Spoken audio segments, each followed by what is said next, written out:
Selamat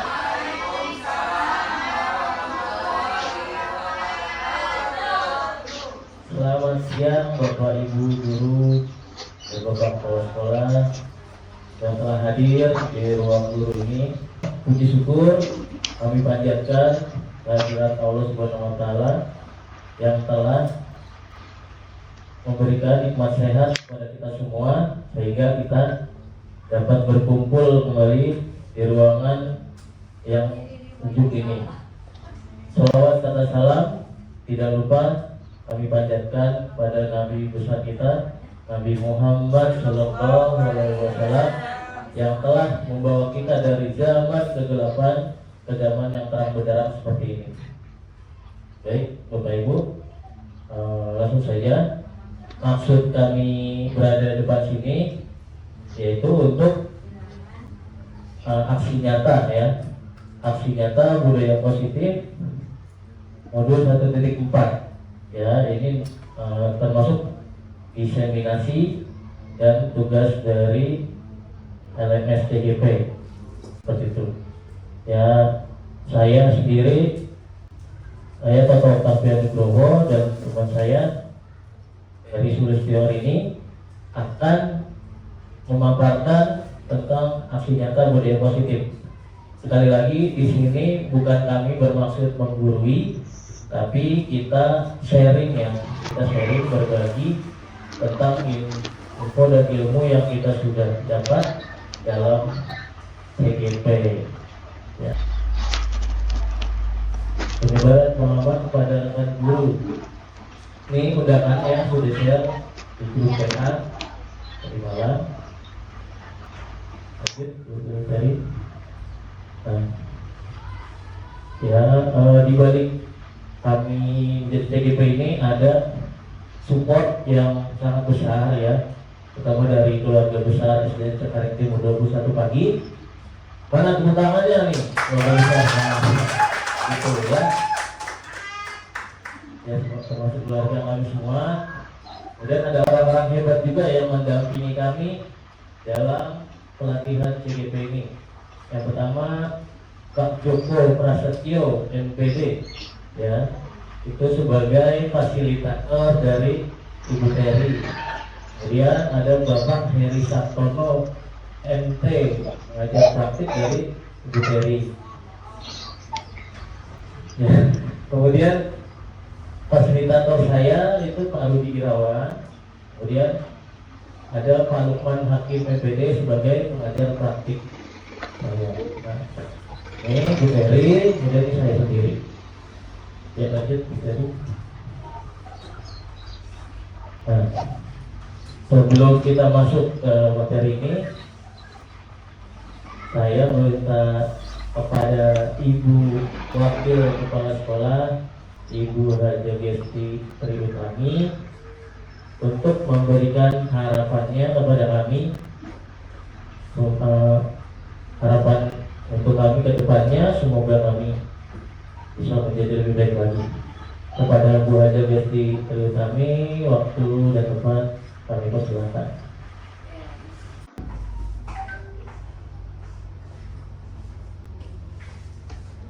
Assalamualaikum warahmatullahi wabarakatuh. Waalaikumsalam warahmatullahi wabarakatuh.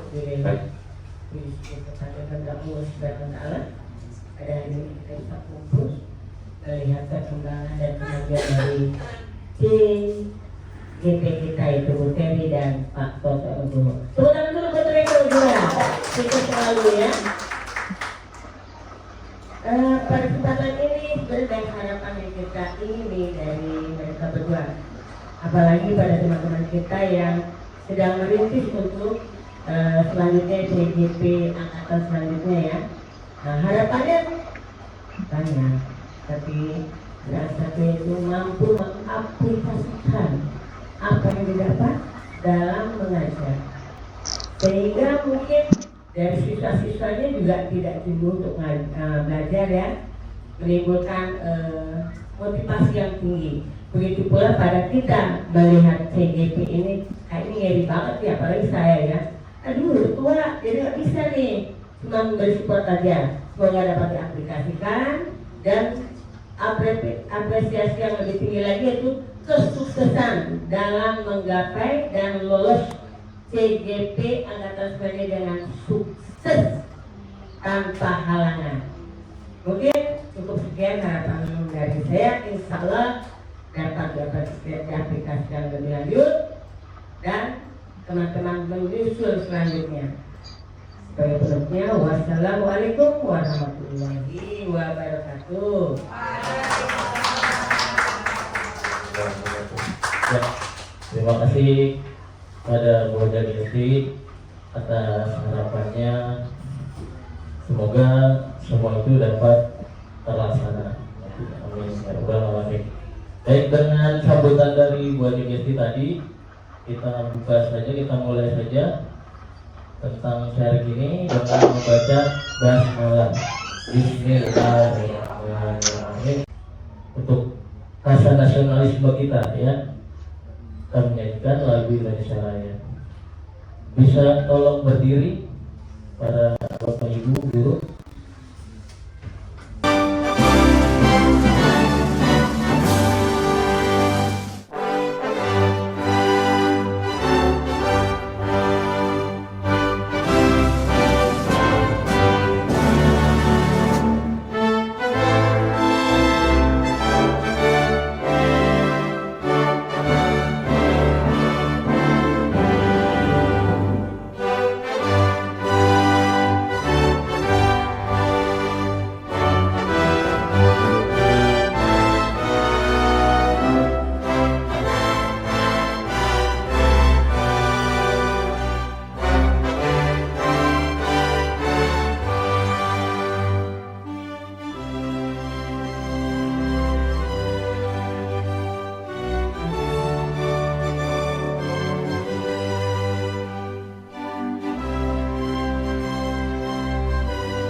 Terima kasih, silakan duduk kembali Bapak Ibu. Ya, selanjutnya akan diterangkan oleh Ibu Terry Sulistari. Kepadanya dipersilakan. Baik, terima kasih Pak Toto. Sebelum mulai, izinkan saya memberikan pantun. Belum. Oke, jalan-jalan ke pasar pagi. Jangan lupa beli lemari. Salam dan bahagia untuk Bapak Ibu yang ada di sini. Izinkan kami diseminasi hari ini.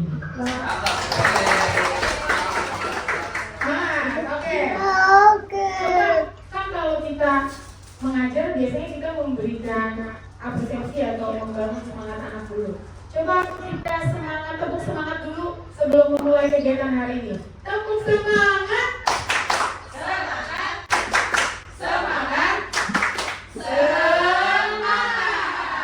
Oke, terima kasih Bapak Ibu yang luar biasa hari ini yang sudah membersamai kami dalam penyebaran pemahaman dan penerapan pemahaman budaya positif.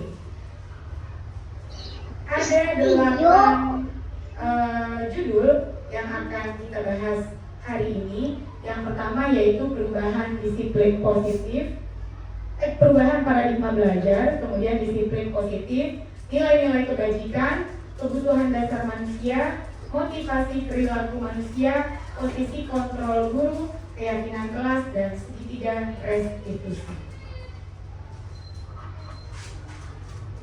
Sebelum saya mulai lebih jauh, saya ingin menanyakan kepada Bapak Ibu yang hadir di sini, adakah yang mengenal atau mengetahui tentang pembelajaran dengan paradigma baru.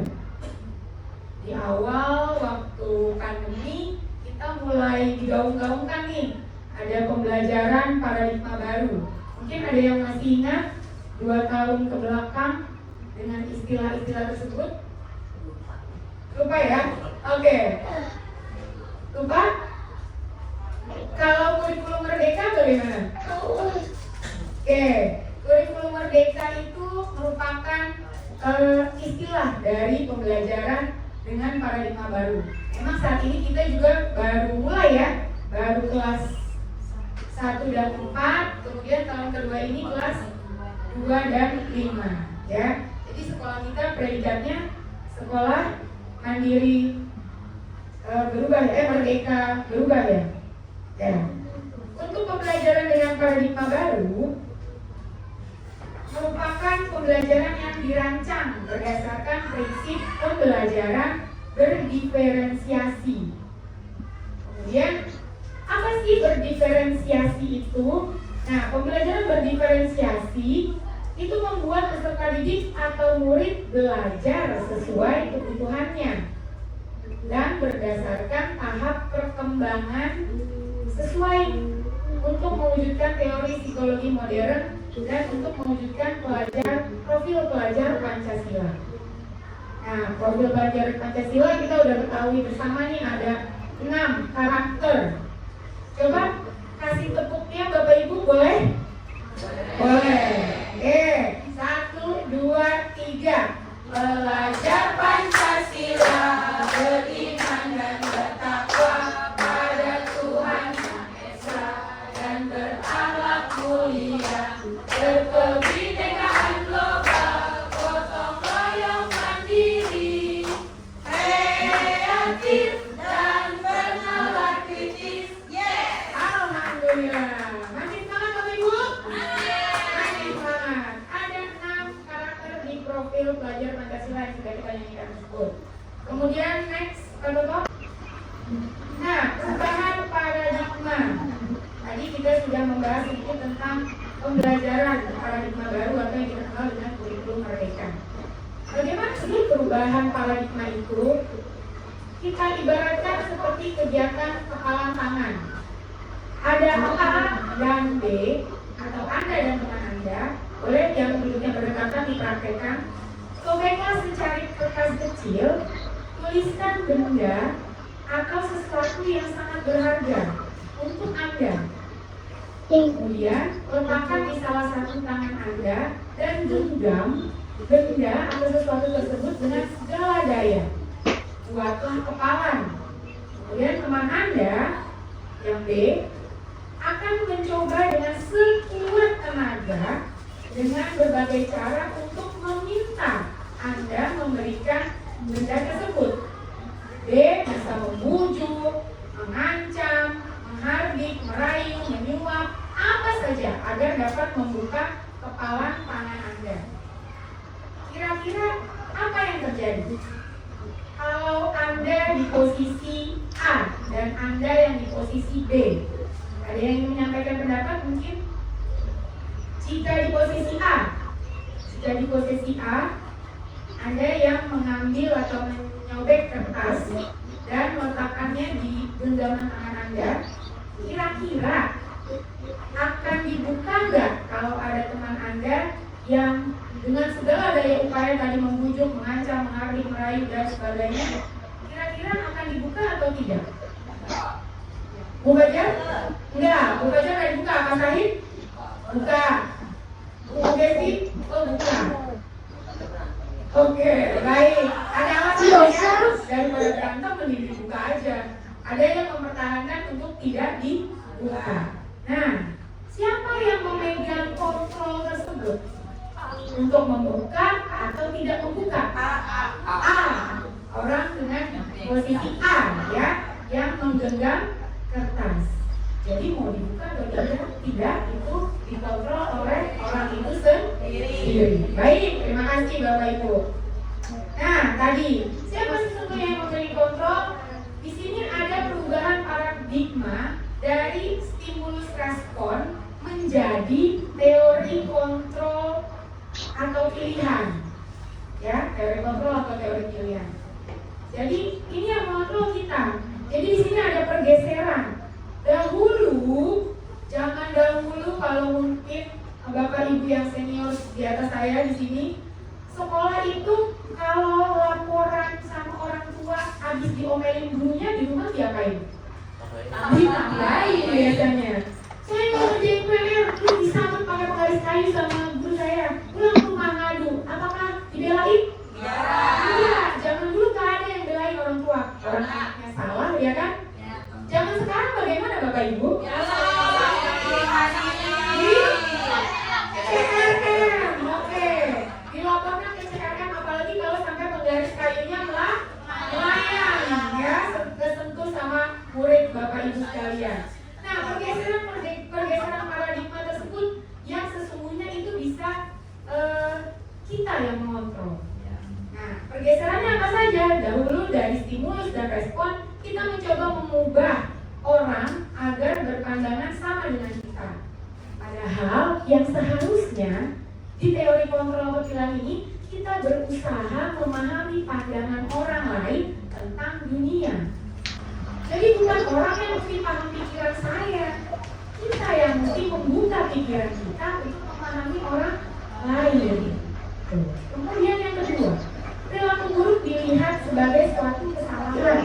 Biasanya kalau udah buruk, udah perilakunya jelek, udah salah aja nih. Apalagi kalau kita sekarang sudut pandangnya murid ya. Kemudian teori kontrol pilihan itu mencanangkan bahwa semua perilaku memiliki tujuan. Jadi kita mesti tahu dulu tujuannya apa ini anak nggak memperhatikan penjelasan kita waktu kita mengajar. Tujuannya apa ini anak tidur waktu kita presentasi misalnya. Kemudian yang ketiga, orang lain bisa mengontrol saya, itu dulu. Bisa diatur-atur misalnya. Anak sekarang mau nggak diatur? Tidak. Jadi teorinya bergeser menjadi teori kontrol pilihan, yaitu hanya Anda yang bisa mengontrol diri Anda. Sama seperti murid. Kalau kita memposisikan diri kita sebagai murid, muridnya bisa mengontrol dirinya sendiri. Mungkin waktu kita suruh duduk, mereka akan duduk. Ketika kita ke toilet atau keluar kelas, masih duduk nggak? Kemungkinan hanya 5 menit sampai 10 menit, ya, tidak akan lama. Kemudian yang selanjutnya, kemasakan ada pada saat rujukan gagal. Jadi kalau kita udah membujuk murid nih di teori stimulus dan respon, kalau muridnya udah nggak mau, biasanya kalau nggak mau nanti nggak ibu kasih nilai ya, atau kalau nggak mau nanti nggak naik kelas ya, gitu. Nah, di teori kontrol dan pilihan ini adalah bergeser menjadi kolaborasi dan konsensus menciptakan pilihan-pilihan baru. Jadi kalau kamu tidak mau mengerjakan tugas, apa yang mau kamu lakukan? Kemudian yang terakhir adalah model berpikir menang kalah. Itu pada teori stimulus dan respon. Jadi kalau kita berhasil nih membujuk anak, anaknya mau melakukan, berarti menang. Kemudian bergeser teori tersebut menjadi teori kontrol atau pilihan. Model berpikirnya sekarang menang-menang, yang kita kenal sebagai biasanya win-win solution. Ya, jadi anak itu dapat yang dia butuhkan, kita juga bisa menciptakan pembelajaran yang nyaman. Oke, next, contoh. Kemudian kita beralih ke disiplin positif. Biasanya Bapak Ibu kalau mendengar kata disiplin cenderung berpikiran apa? Disiplin, tepat waktu. Ada lagi?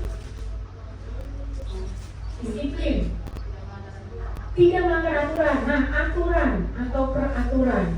Biasanya kita selalu identik disiplin pasti peraturan, tata tertib biasanya.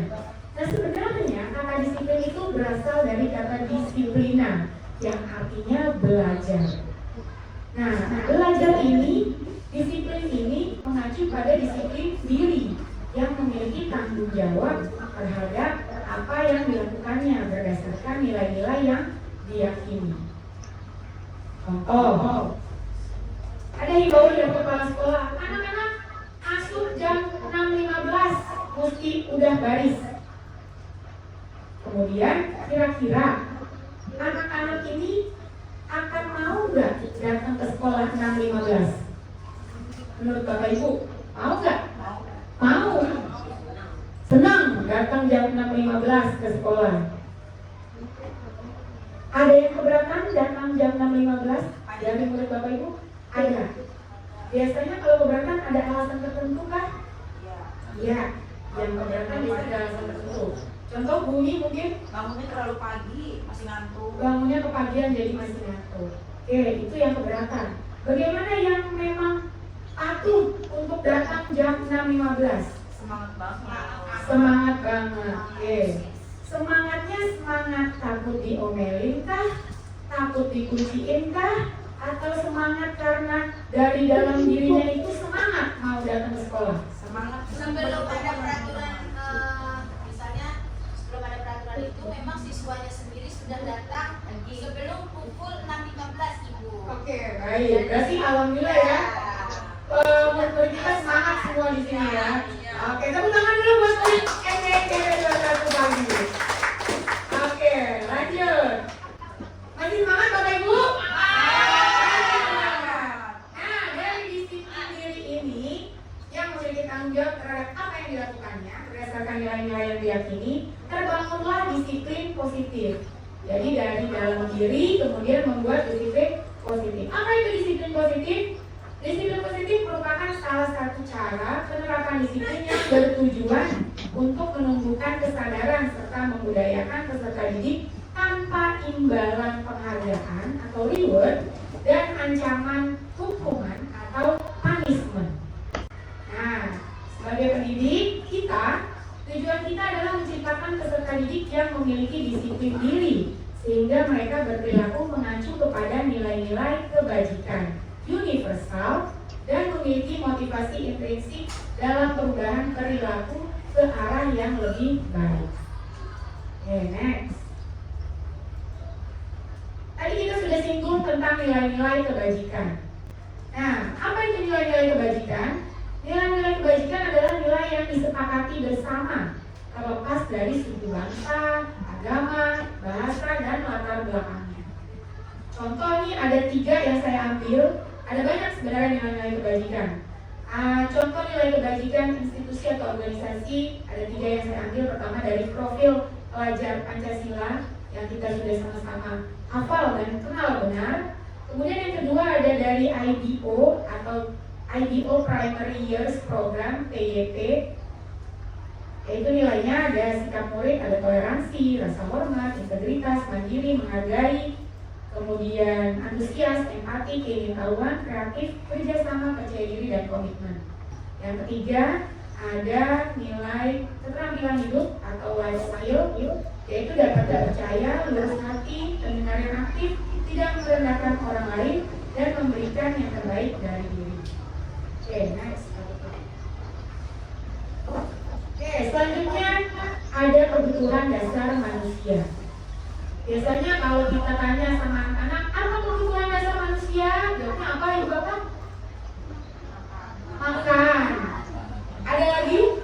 Pangan, berarti kan pangan. Sandang. Satu lagi?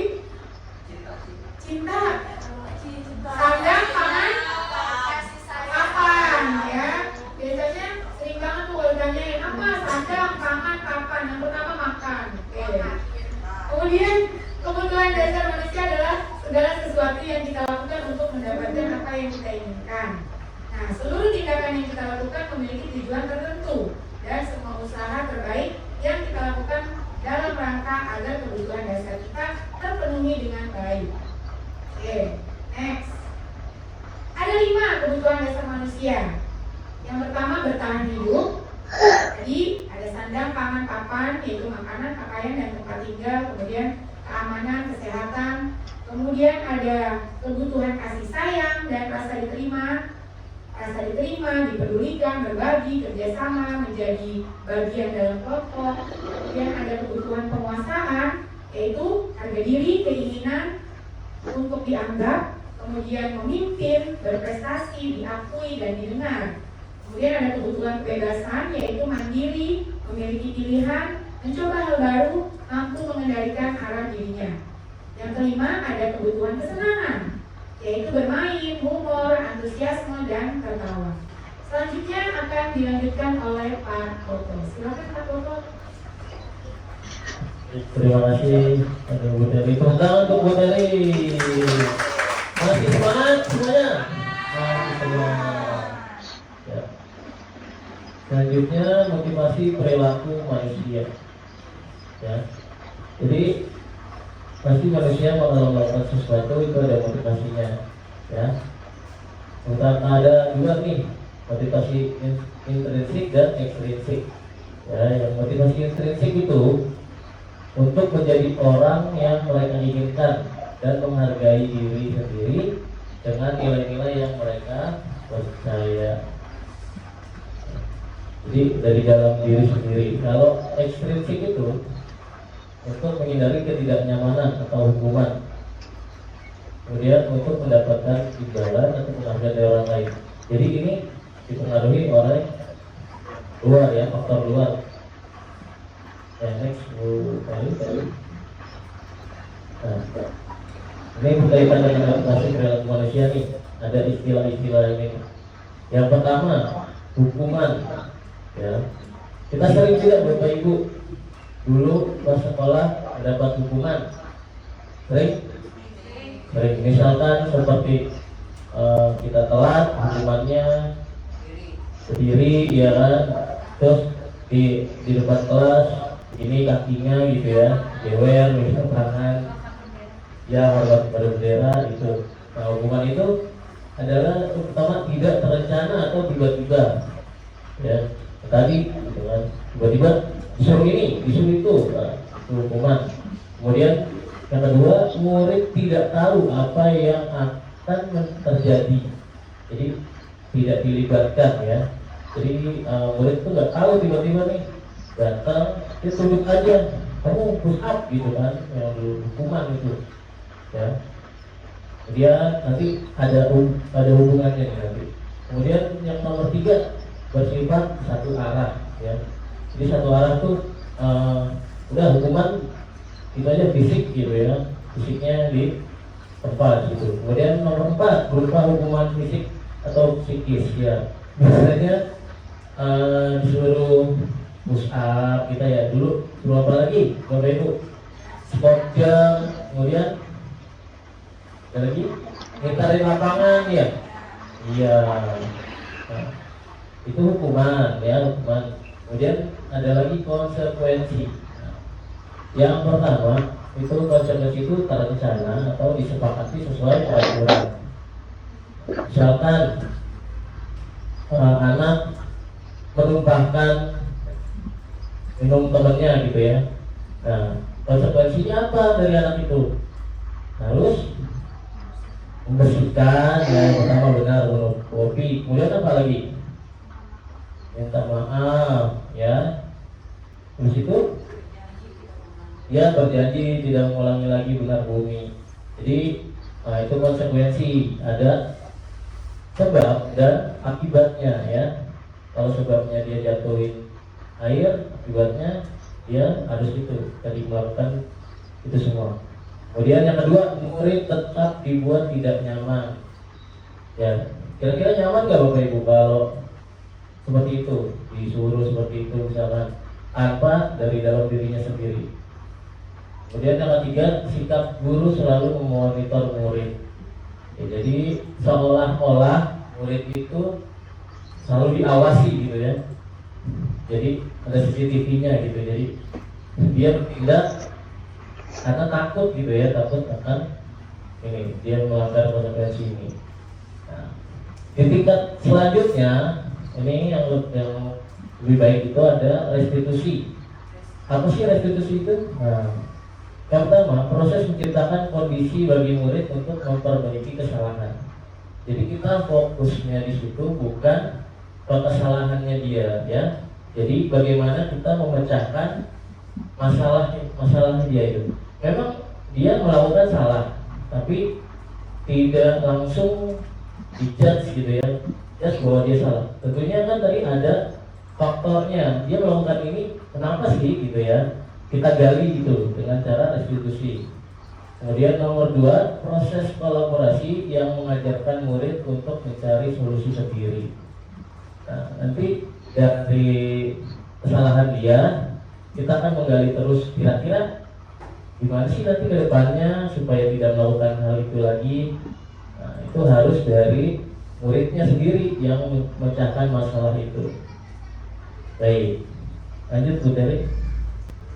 Nih, isi kontrol guru. Yang pertama itu adalah penghukum.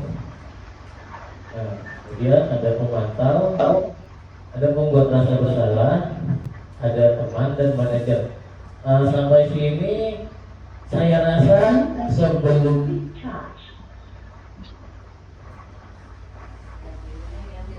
ya sebelum saya tahu tentang ini posisi kontrol ini, saya pun berada di posisi kontrol penghukum, ya penghukum, pemantau dan pembuat rasa bersalah. Ya, dari CGP ini saya banyak belajar. Oh ternyata kita di posisi ini gitu kan, seringnya mungkin kalau Bapak Ibu udah mengetahui sebagai teman atau manajer. Nah, kayak gimana posisi penghukum, pemantau, pembuat rasa bersalah, dan manajer? Yuk, next, Bu Teri. Nah, masuk kasus ya, kasus. Misalkan contoh kasusnya nih, siswa tidak memakai atribut lengkap saat upacara bendera.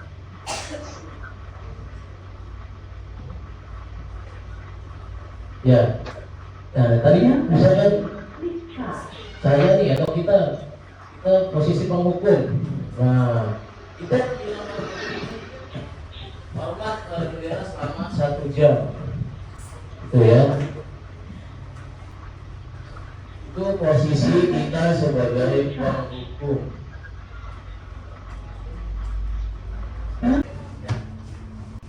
Nih kita menghukum. Kita pasti dari contoh kasus ini hormat ya, suruh hormat kepada muridnya, hormat pada bendera selama 1 jam. Nah, kira-kira itu gimana itu? Ah? Ya. Contohnya misalkan dulu ya. Bagus. Dulu benar. Ya. Jadi hanya menjudge kesalahannya. Yang kedua, membuat rasa bersalah. Yang diucapkan gurunya misalkan, berapa kali ibu atau bapak harus memberitahu kamu, kamu selalu saja mengecewakan ibu atau bapak. Nah, jadi seolah-olah ya dia murid yang melakukan kesalahan, tapi gurunya yang playing victim. Ya, playing victim itu seperti misalkan, jadi nanti bapak gimana nih, nanti bapak diomelin sama kepala sekolah gitu misalkan, kalau kamu enggak, nah bapak malu nih nanti gitu ya. Padahal enggak ngaruh ya sebenarnya anak yang lakukan gitu. Nah, saya juga dari nah ini masih lagi ya, sama ya. Oh ini kasusnya tidak memakai atribut lengkap, sama. Nah, sebagai posisi teman, kita biasanya ayo dong ikuti aturan sekolah gitu ya. Ayo dong, tolong bantu ibu atau bapak sekali ini. Ya sudah, tidak apa-apa, lain kali jangan sampai berbuat seperti ini lagi. Nah, kalau kita mengucapkan hal tersebut, itu kita sebagai posisi teman. Itu pas Saibang. Ya. Jadi ibaratkan kita masih merangkul ya, Pak Said juga. Selama ini sudah melakukan posisi teman ini. Ini emang ada positifnya atau ada negatifnya juga ya, Beteri ya. Gitu. Enggak negatif, ini juga ada positifnya ya. Kalau teman kan jadi murid jadi rasain. Tapi kan kalau kelewatan, takutnya ya kelewatan akan jadi bahaya malah. Next, posisi pemantau. Nah ini pemantau sudah lebih baik lah dari teman ya. Kamu sudah melanggar peraturan sekolah, kamu tahu konsekuensinya. Setelah upacara, kamu beli atributnya ke koperasi dan jangan diulangi lagi. Itu sebagai pemantau. Dia sudah mengingatkan bahwa ada kesepakatan sekolah, ada peraturan sekolah. Ya. Nah ini nih posisi ini yang paling baik kita terapkan. Posisi sebagai apa Bapak Ibu? Sebagai apa? Manajer. Jadi manajer bukan hanya di kantor ya, bukan hanya di perkantoran, kita juga bisa sebagai manajer posisinya. Nah kalau posisi manajer, pertanyaannya gini, apakah kamu tahu kesalahanmu? Kira-kira bagaimana kamu memperbaiki kesalahanmu? Jadi fokusnya kepada iya, kamu buat sadar bahwa siswa ini salah gitu, jadi dalam diri sendiri gitu. Next.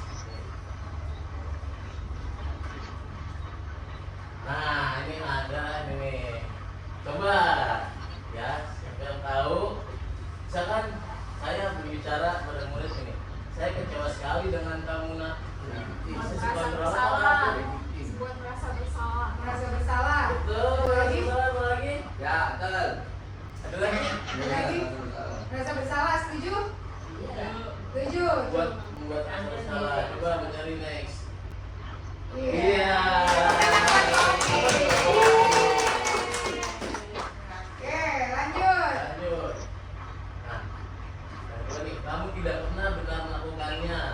Posisi apa? Ya Bapak Ibu. Posisi pemantau. Atau apalagi? Ada lagi? Yang lain?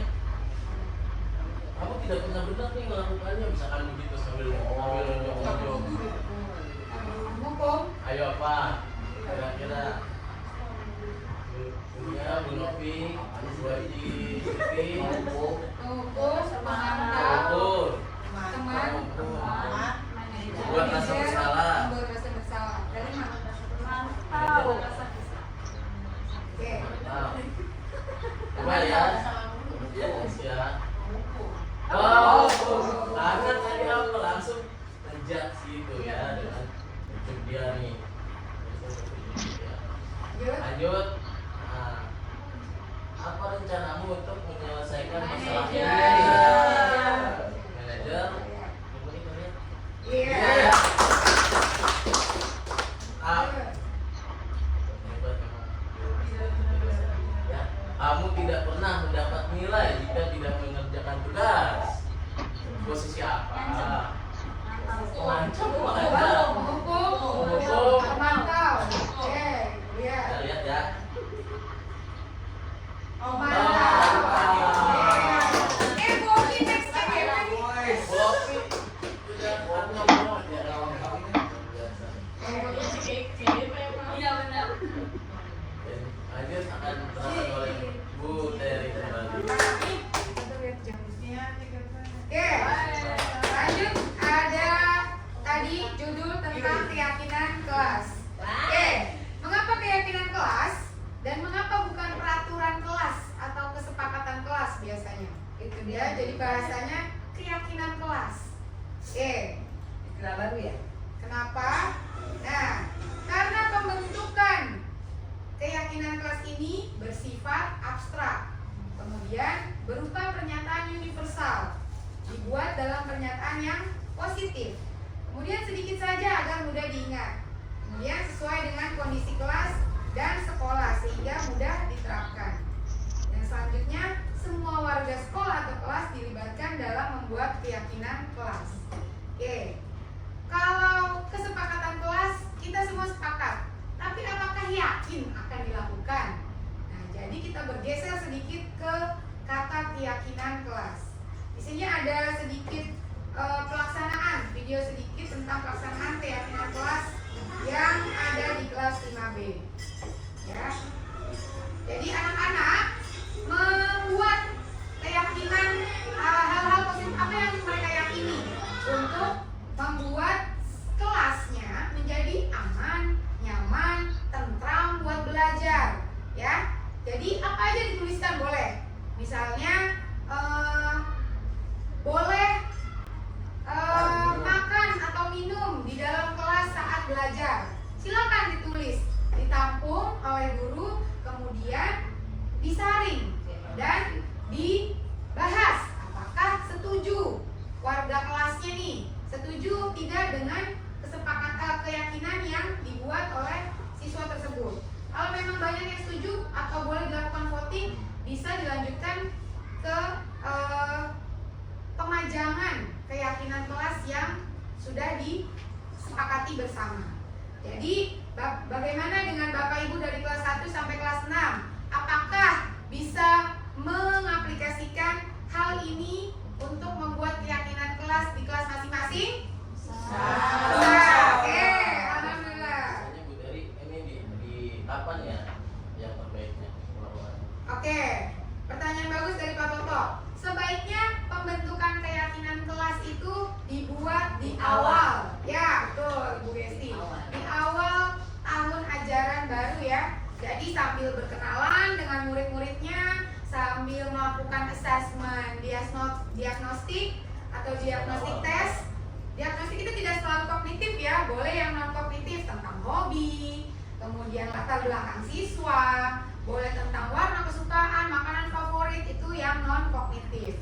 Ya, itu boleh sambil dilakukan itu dan juga dilakukan pembentukan keyakinan kelas. Untuk apa sih sebenarnya tujuannya pembentukan keyakinan kelas? Mungkin ada Bapak Ibu yang mau sharing. Keyakinan kelas itu kira-kira buat apa sih? Diperlukan atau enggak sih? Perlu. Perlu. Buat apa Pak Said kira-kira? Kekompakan. Buat kelasnya teratur. Ya, terima kasih Pak Said dan Ibu Gesti. Boleh next Pak Toto? Nah, yang terakhir ada segitiga restitusi. Sejujurnya segitiga restitusi ini adalah bahan baru atau hal baru buat saya. Karena ini istilahnya juga istilah baru dan saya juga baru mendapatkan ketika PGP atau pendidikan guru penggerak. Nah, segitiga restitusi adalah suatu proses dialog yang dijalankan oleh guru agar dapat menghasilkan murid yang mandiri dan bertanggung jawab. Ada 3 tahapan untuk segitiga restitusi. Tahapannya yang pertama adalah menstabilkan identitas. Yang kedua, validasi tindakan yang salah. Kemudian yang ketiga, menanyakan keyakinan. Nah, tadi keyakinan kelas yang sudah kita buat itu kita tanyakan kembali kepada murid yang mungkin menghadapi masalah ya di dalam KBM saat KBM berlangsung. Nah, langkah-langkah ini penjelasannya seperti apa? Silakan Pak Toto. Next slide. Oke, langkah pertama adalah menstabilkan identitas. Menstabilkan identitas itu kita sebagai guru mencoba memposisikan diri kita bagaimana kalau kita yang mengalami masalah tersebut, masalah murid itu. Nah, jadi menstabilkan identitas ini berdasarkan prinsip membuat kesalahan adalah bagian dari proses pembelajaran. Jadi salah itu nggak apa-apa. Itu adalah proses belajar kita dari tidak tahu menjadi tahu, dari tidak bisa menjadi bisa. Jadi apa saja nih kalimat-kalimat yang biasanya kita gunakan dalam proses atau tahap menstabilkan identitas? Pertama, kita boleh menguatkan anak atau menstabilkan identitas anak dengan murid ya di sini dengan berbuat salah itu wajar nak. Atau yang kedua, tidak ada manusia yang sempurna. Kemudian, ya betul Ibu, manusiawi. Kemudian yang ketiga ada Ibu Bapak juga pernah melakukan hal itu. Lalu Ibu Bapak tidak mau mencari siapa yang salah, tapi ingin mencari solusi dari permasalahan ini. Kemudian yang terakhir, kamu berhak loh merasa seperti itu. Jadi marah atau emosi itu sebenarnya memang harus diutarakan, harus dikeluarkan. Ya, bahaya malah yang dipendam-pendam itu nanti dipendam dikumpulin tambah banyak. Kalau uang masih mending dikumpulin tambah banyak berbunga ya. Kalau di bank, kalau ini emosi dikumpulin lama-lama bisa meledak dan bahaya. Nah, jadi kita merilis emosi itu tuh sebenarnya harus dikeluarkan ya. Selanjutnya tahap yang kedua adalah tahap atau langkah validasi tindakan yang salah. Nah, langkah kedua dari segitiga restitusi ini berdasarkan prinsip setiap perilaku berupaya memenuhi suatu kebutuhan tertentu. Sebelumnya tadi kita sudah bahas tentang 5 kebutuhan dasar manusia. Masih ada yang ingat Bapak Ibu? Kebutuhan? Ya, sadar kapan-kapan atau bertahan hidup. Yang kedua, kebebasan. 3, penguasaan. Ya, betul. Yang keempat, kasih cinta dan kasih sayang. Terakhir,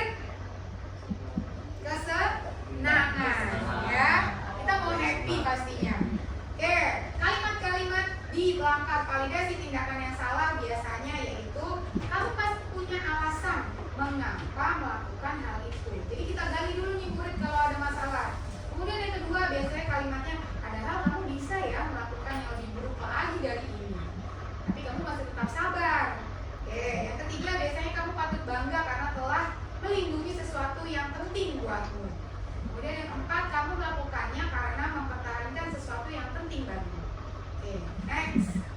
Di langkah terakhir di segitiga restitusi yaitu menanyakan keyakinan.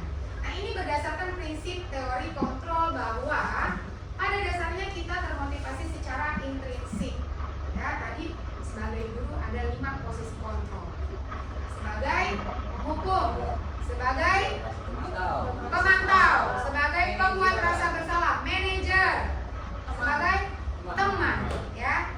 Kontrolnya itu ada pada guru dan ada pada siswa. Tentunya kontrol tersebut di latar belakangi oleh motivasi intrinsik yang dari dalam.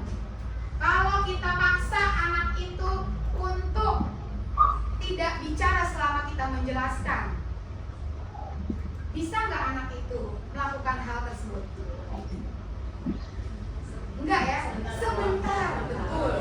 Bisa, tapi nggak ada 10 detik misalnya. Hitungan detik saya anak-anak pasti langsung berbicara, ya. Oke, next.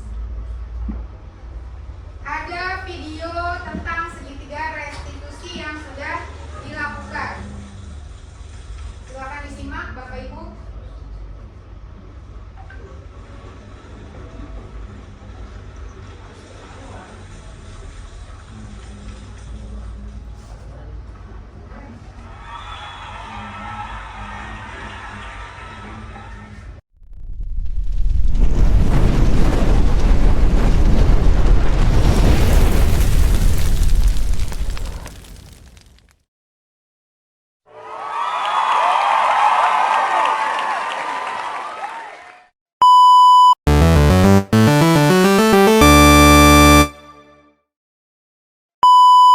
Mariam, tolong ke meja Bapak sebentar.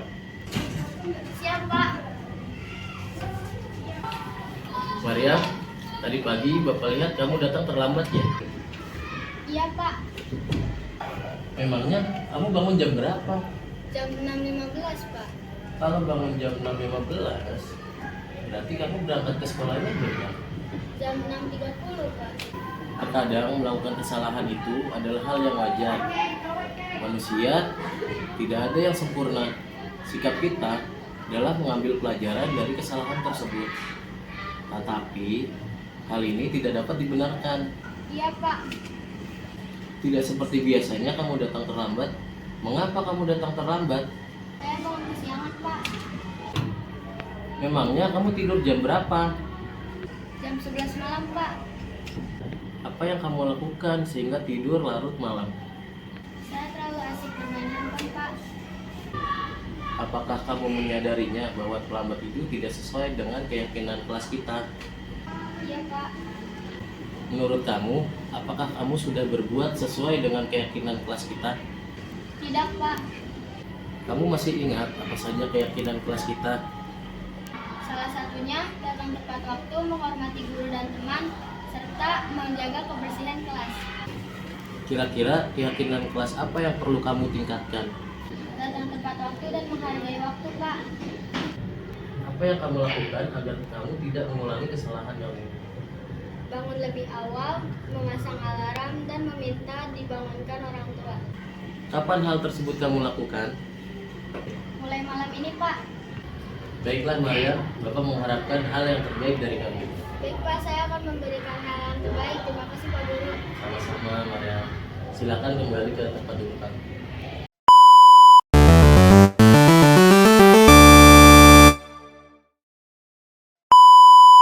Ya Pak, tadi pagi sebelum bel Bapak lihat kamu sedang menulis. Apa yang kamu kerjakan?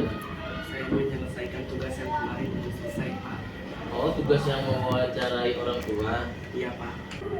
Bukankah sudah Pak Guru arahkan untuk mengerjakannya di rumah bersama dengan orang tua dan kakak? Pak, saya lupa. Oh, tidak apa-apa Jevan. Lupa itu adalah hal yang wajar. Semua orang juga pernah lupa dan melakukan kesalahan. Iya, Pak.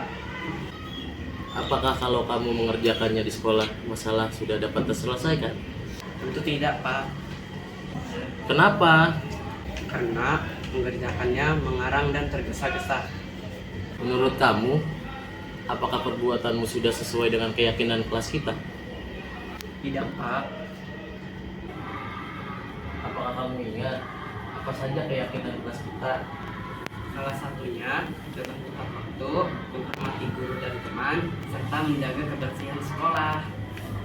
Kira-kira keyakinan kelas apa yang perlu kamu tingkatkan? Itu menghargai diri, guru dan teman. Apa yang akan kamu lakukan agar tidak mengulanginya kembali? Saya akan langsung mengerjakan seusai pulang sekolah dan bertanya kepada teman apakah ada tugas dari Pak Guru.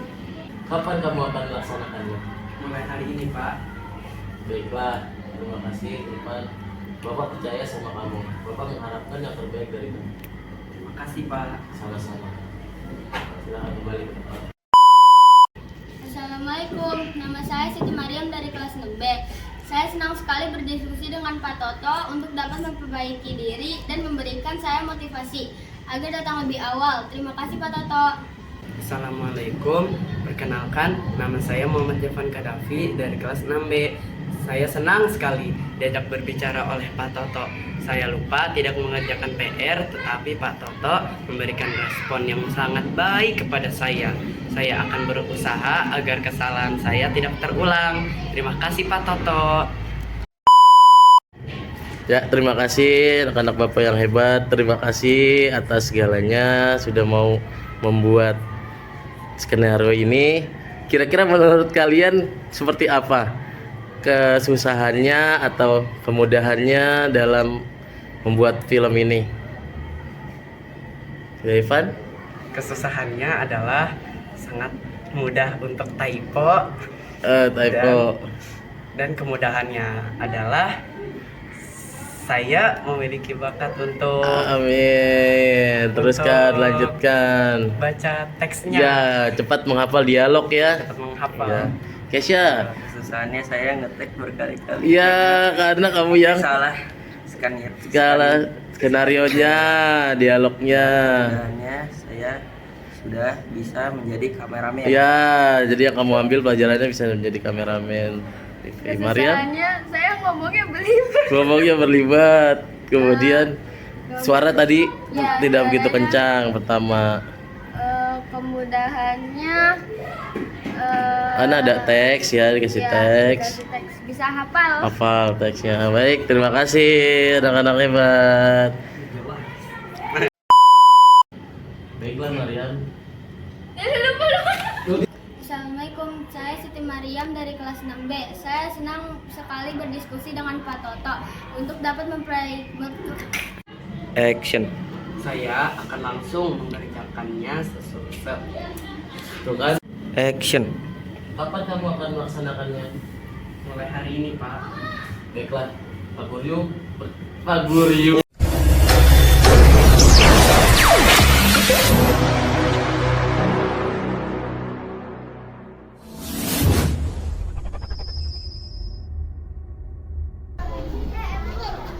Maaf. Gimana sih? Jangan bercanda dalam antrian dong. Loh, aku kan sudah minta maaf, Fatin. Sakit nih, terbentuk kepala sih Pak. Sudah kan pergi sudah minta maaf. Sakit tahu. Awas kamu.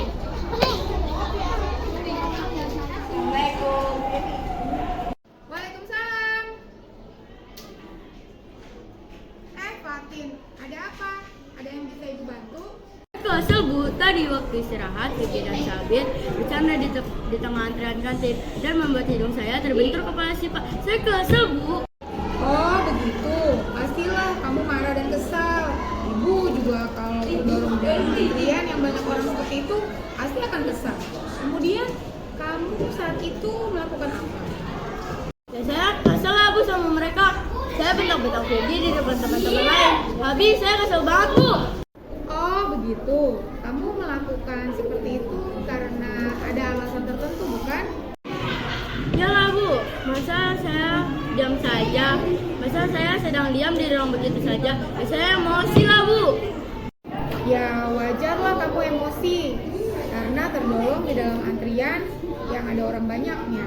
Untung kamu tidak bertindak lebih gegabah lagi, hanya membentak-bentak. Ya, Bu, untung saya masih bisa bersabar, hanya membentak-bentak saja. Padahal saya sudah emosi banget. Ya pasti ya, kamu memilih untuk tetap bertahan dan bersabar. Kamu memilih untuk tidak berbuat lebih parah lagi, bukan? Ya, Bu.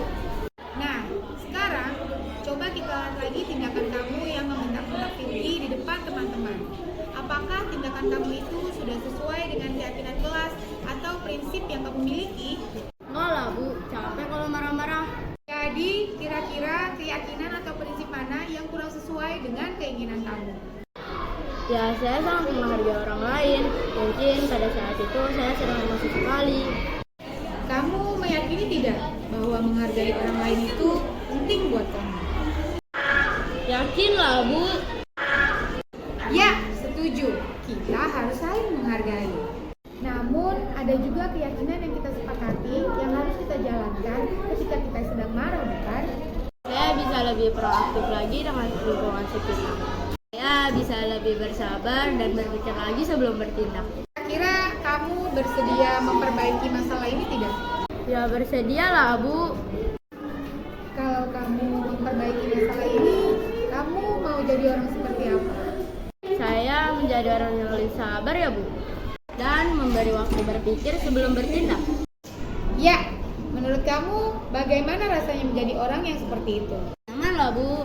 Saya bisa lebih bersabar, menahan dan mawas diri. Baiklah kalau begitu. Sekarang ada yang ingin kamu lakukan atau kamu katakan kepada Firgi? Ya, Bu, saya ingin meminta maaf karena sudah membentaknya di depan teman-teman. Baik, silakan sekarang kamu temui Firgi. Assalamualaikum warahmatullahi wabarakatuh. Nama saya Fatin, saya kelas 5B dan sekarang ini 21 pagi. Saya senang dapat berdiskusi dengan Ibu Teri. Saya bisa mengulas kembali tentang keyakinan kelas dan hal baik yang saya yakini. Saya bisa lebih sabar, proaktif, dan berpikir sebelum bertindak. Terima kasih, Bu.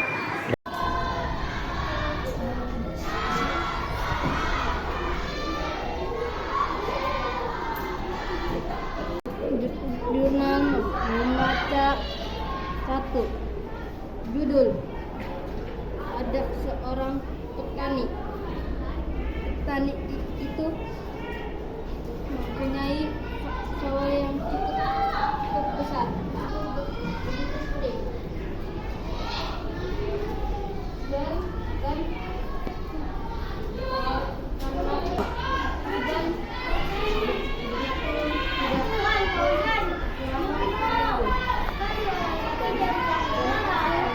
Iya, bawel nih.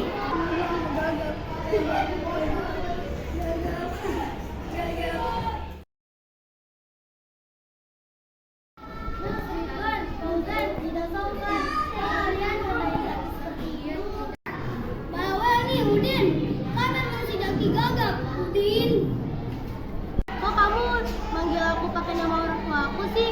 Kamu itu udah dari tadi nggak sopan, berisik, ngatain orang, ganggu konsentrasi orang. Sekarang malah panggil aku pakai nama orang tua aku. Kamu itu nggak sopan banget sih. Kamu tuh yang bawel dari tadi. Ya,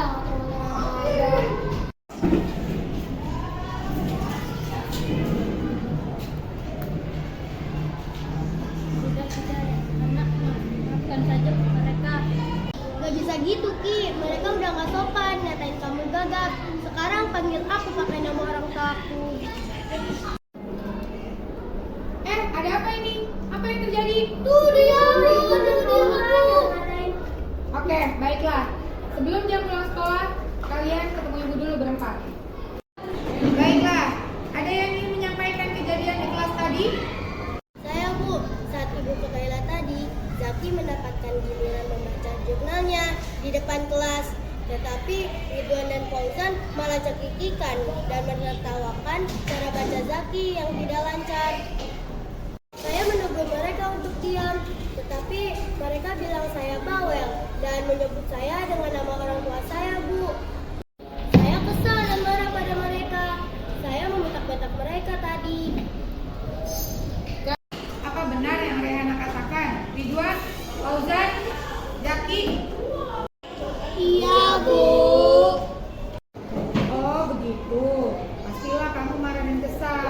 Ibu juga pasti akan marah dan kesal ketika belajar diganggu, apalagi dipanggil dengan nama orang tua. Kemudian saat itu kamu melakukan apa? Ya saya marah lah, Bu, sama mereka. Saya membentak-bentak Ridwan dan Fauzan di kelas.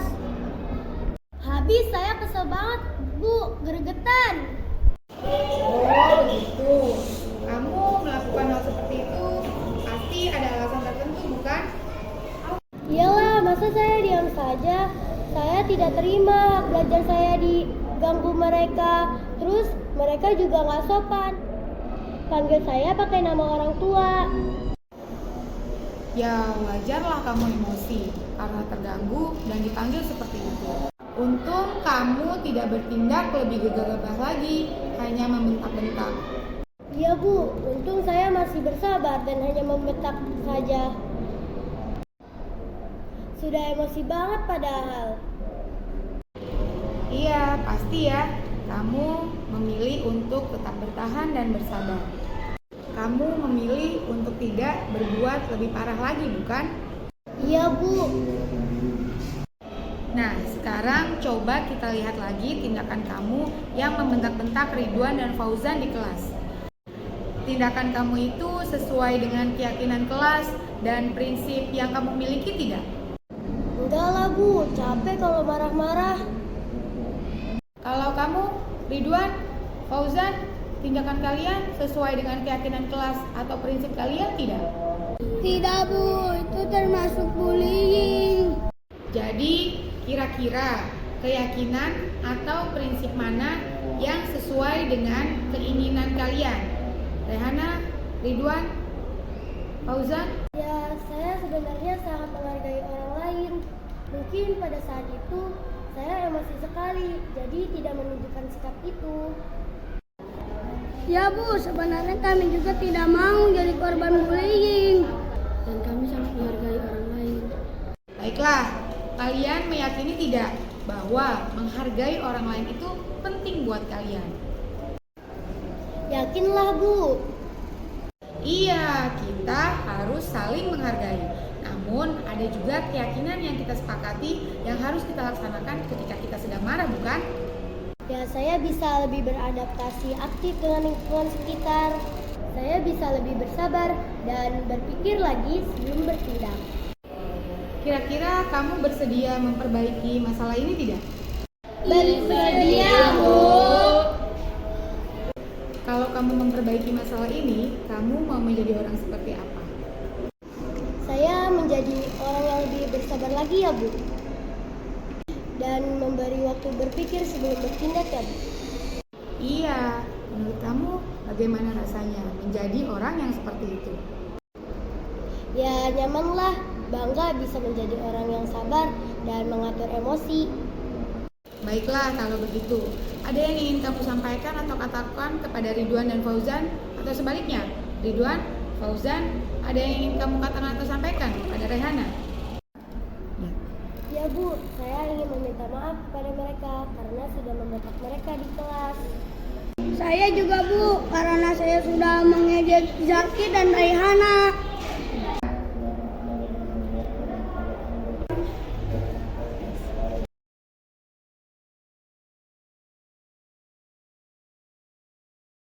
Assalamualaikum warahmatullahi wabarakatuh.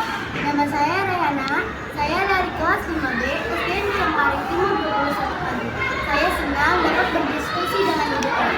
Saya bisa mengulas kembali tentang keyakinan kelas dan hal baik yang saya yakini. Saya bisa lebih bersabar, lebih menghargai orang lain. Terima kasih, Bu. Assalamualaikum warahmatullahi wabarakatuh. Nama saya Fauzan dari kelas 5B SDN Cengkaring Timur 21 Pagi. Saya senang dapat berdiskusi dengan Ibu Teri. Saya bisa mengulas kembali tentang keyakinan kelas dan hal baik yang saya yakini. Saya bisa lebih menghargai orang lain. Terima kasih, Bu. Terima kasih, Bu Teri. Oke,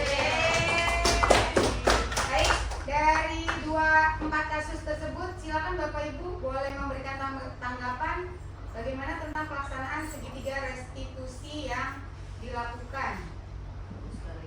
Yuk maju ke depan. Sekretari silakan. Ya.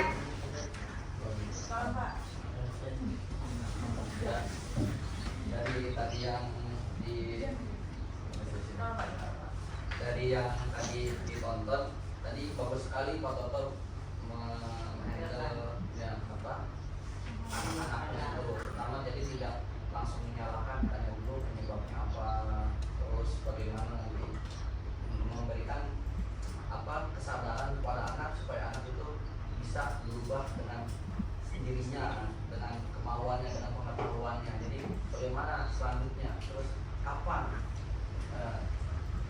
kamu akan melakukan ini, solusinya apa, itu sangat bagus sekali. Terus tadi dari Bu Terry juga, jadi tidak langsung menyalahkan anak langsung marah-marah, sangat bagus sekali. Bagus tadi segitiga restitusi dari Pak Toto dan Bu Terry. Sekian. Oh iya, pernah melakukan seperti itu, kayak contohnya kayak anak berantem tiba-tiba dan ditanya dulu kenapa penyebabnya, terus tanya penyebabnya, pas sudah tahu penyebabnya gimana, solusinya gimana, terus emang ini kamu merasa siapa yang salah gitu, siapa yang salah, apa kamu merasa benar, apa kamu biasanya ketika berantem itu mereka memiliki keyakinan mereka berdua itu benar, jadi kita lurusin dulu, terus jadi mereka tahu, oh ternyata kita ada kesalahpahaman, jadi kita berantem gitu. Jadi tidak langsung menyalahkan, jadi menggali dulu informasi yang anak punya, jadi anak sendiri yang menyimpulkan dan dia yang berinisiatif untuk memperbaiki dirinya.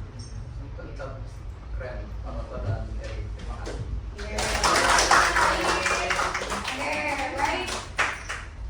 Seringkali di kelas sebenarnya kita itu menghadapi berbagai macam karakteristik murid, dari yang karakteristiknya baik sampai yang karakteristiknya kurang baik. Jadi bagaimana cara kita menanganinya itu balik lagi ke diri kita masing-masing. Apakah kita mau diposisikan seperti murid itu tersebut ketika menghadapi masalah? Nah, murid-murid tersebut juga mungkin yang tadi misalnya kata Pak Sahid berantem, mereka juga pasti ingin memenuhi kebutuhannya, misalnya tentang kebutuhan penguasaan. Terus kalau misalnya anak yang lagi kita jelasin dia bercanda, berarti dia ada kebutuhan yang belum terpenuhi, misalnya kebutuhan kesenangan. Berarti harus dipenuhi dulu nih, mesti bercanda dulu baru bisa fokus. Jadi masing-masing kita individu harus atau wajib misalnya memenuhi kebutuhan kita masing-masing. Tadi yang sudah kita bahas ada 5 kebutuhan dasar manusia. Oke, izinkan saya menutup diseminasi ini dengan pantun. Jalan-jalan ke pasar pagi, jangan lupa beli lemari. Terima kasih banyak Bapak Ibu yang ada di sini. Izinkan kami menutup dan undur diri dari diseminasi hari ini.